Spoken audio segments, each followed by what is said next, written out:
One of the most important parts of shooting great photographs is getting the exposure right.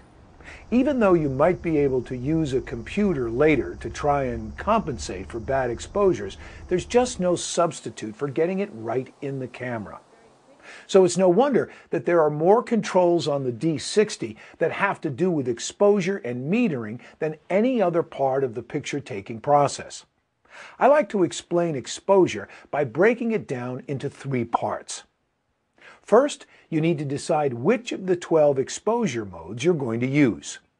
Second, if you choose one of the 4 advanced exposure modes, then you also have to tell the camera how you want it to meter the scene.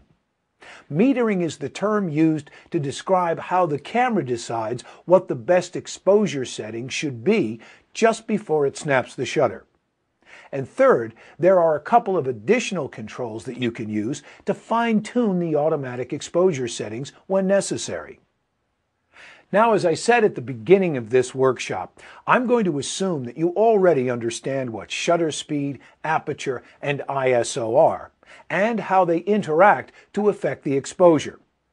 But if you feel like you need more information, let me again recommend the Magic Lantern DVD called Great Photos with Your Digital SLR, or any of the general digital photography books published by Lark Books. There are 12 exposure modes available on the D60, and choosing any of them is as simple as rotating the mode dial, which is divided into 2 parts, the advanced modes and the point-and-shoot modes. Depending on the mode you've chosen, sometimes you will be in complete control of all 3 of these exposure settings, and sometimes you'll only have partial control. The 8 point-and-shoot modes are fully automatic, automatic with flash disabled, portrait, landscape, child, sports, close-up, and night portrait.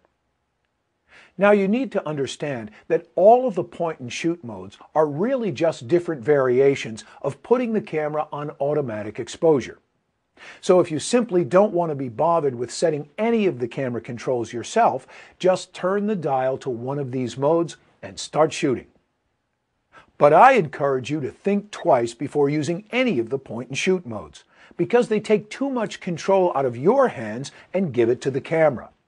Not only do they take charge of the exposure settings, they also override just about every other custom setting on the camera, including white balance, image optimization, the metering mode, and more. My advice is to learn to use the advanced modes instead, because they give you a lot more control over the camera's settings.